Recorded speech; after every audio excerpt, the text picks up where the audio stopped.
All right, everybody, back again. Do another video. Today was horrible. Today was awful. Everything about it sucks. Unfortunately, I wouldn't say it's what I thought would happen, but I wasn't fully confident, that City were back. A lot of people on Twitter and online, I've seen people saying, the Ipswich game and the attacking game in Brentford made us feel like we were ready to go and we were firing. We've turned that corner. We're not the old City who was bottling leads and whatnot. Now, for me, again, I said this last video, said last stream, we're not back. Clearly, the opposition quality had a part to play in why we demolished Ipswich the way we did. You can only play who's in front of you, of course, and 6-0 in a Premier League game is always impressive, but again, they were trash that game. Ipswich were horrible. So for me, this was a good test. I put some tweets out before the game.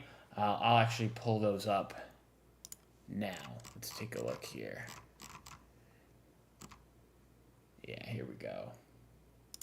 So I got this right here. I said, monumental game for our season. A win puts us squarely in the knockout rounds, while a loss will undo much of the positive momentum the last few weeks have created. We have made the knockouts in 11 straight seasons, the longest streak in England by far, which is all facts. I mean, the last few weeks, seeing us buy certain players and seeing Foden get some goals, Holland getting a contract, 10-year mega deal, we've spent bare cash. It's been positive momentum going forward for sure. But again, we have a game here where we're winning and we throw points away. We're in a 2-0 up second half and we lose 4-2. I mean, it's unbelievable. So, scroll up here to a couple of my other tweets that I had. I mean, you see here, I did say even at halftime, the first half was abysmal. It was crap. You see very quickly, we, double 2 goals back to back in basically 4 minutes, and that was about it. Grealish came on as a sub. Thought he did all right, I guess. He made an impact. He's, in the right place, right time for a bouncing ball to find him, and he scores. And then Holland gets kind of a deflected goal or the ball deflects to him and he's in an advantageous position and taps it in. But that was basically it. The rest of the game was all PSG. I mean, PSG fully deserved all 3 points tonight. It was not even close. I also had this weird discussion on Twitter. This was the offside right here for Nuno Mendes. In the first half, that would have been their first goal, and it was ruled out because the kneecap is basically offside. I mean, I just think this is ridiculous. Maybe I'm just an American and I want to change stuff, but to me, even as a Man City fan, I sat there thinking, what a joke, what a horrible, stupid rule that this amount of difference negates an entire goal. I mean, surely we should change the rule to the attacker is all the way past the defender, meaning it's offsides because he's actually getting an advantage if he's that far past him. I mean, his kneecap is a centimeter past his toe. That's not an advantage. Even if he's, standing here, it's not really an advantage. It doesn't matter. This makes no sense to me. It makes my head spin, people trying to argue this. But anyway, like I said, game ends, I get very frustrated and I go into research mode. So I check. Premier League, we have dropped 14 points from winning positions, which is unbelievable. It's only January. We have February, March, April, May. We have 4 months left of the season. We've already dropped 14 points from winning positions. It's remarkable for me. I mean, it's 4 wins and 2 draws there that we've let go when we were winning at some point during the game. Champions League, we've only played 7 games. We have left 8 points on the table from winning positions. 2 wins, 2 draws. Insane. 22 points dropped through the first basically half of the season. I mean, talk about crumble and poor mentality. I'd be very curious to know how many of these points drops was either Ruben Diaz substituted off or not playing, because he didn't play the Brentford game, and 2-0 lead, and we drop it. Here, this second half, he was substituted at halftime because of an injury, I guess. He didn't feel great, and we concede 4 in the second half, which I have to believe is the first time that's happened under Pep in his history, in his 9 years here. I mean, 4 second half goals is unbelievable. It's atrocious. So that's most of my rant from what I had to say, at least. We'll go to my bookmarks here. I saved a couple other tweets that I thought were interesting.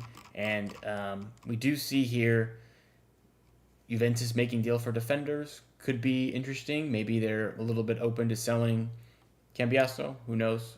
Man City definitely need to buy a right back because huge weakness. Mateus Nunes cannot play that position.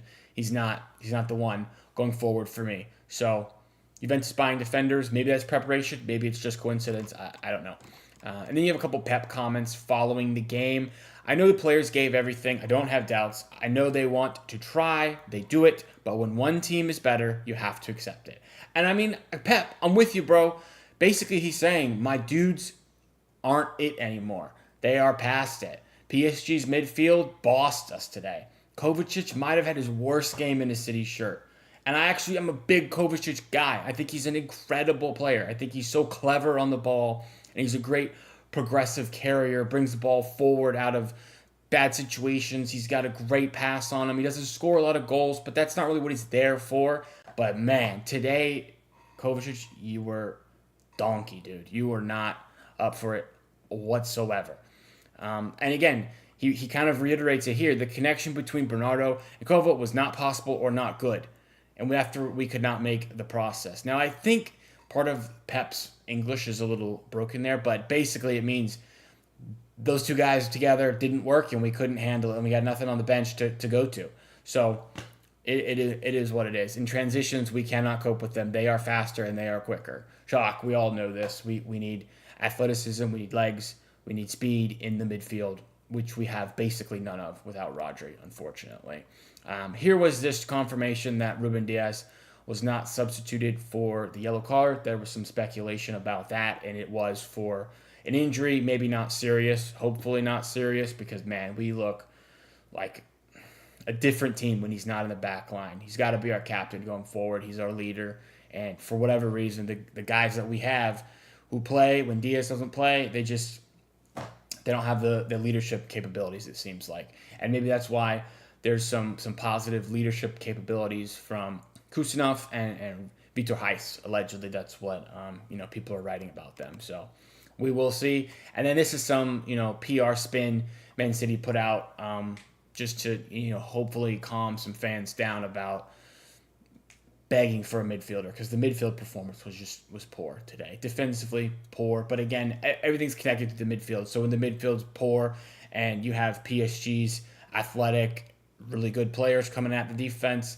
for the whole second half, I mean, it is what it is. I don't know specifically what the defense could have done significantly better. I mean, I guess they could have done a lot better on all the goals, but for me, it all starts in the midfield. That's my take, at least. So, pull up the game here.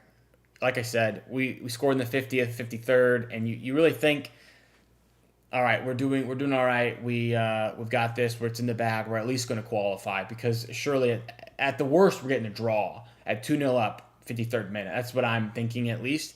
But I mean, basically right away, 7 minutes later, they've already gotten 2 back through Dembele and Barcola, and Nunes just had an absolute bozo moment, reminiscent of Fernandinho against Vinicius Jr. At the Bernabeu, when Vinny spun him at midfield and he went down and nobody closed Vinny down and he scored. It was essentially the same sort of thing, but I think it was Barcola spun Nunes, got on the other side of him, and then passed it across to Dembele for basically a tap in.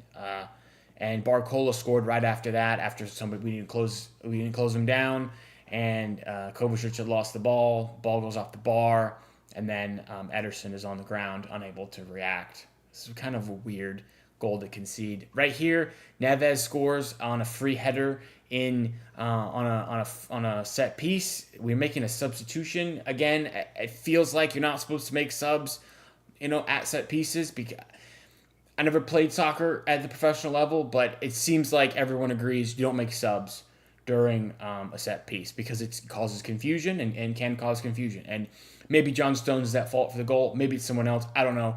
But we make a sub and they score. And then at the end of the game, Ramos kind of gets just a lucky deflection from Gvardiol, and he scores. The game was over at this point anyway, so no big deal.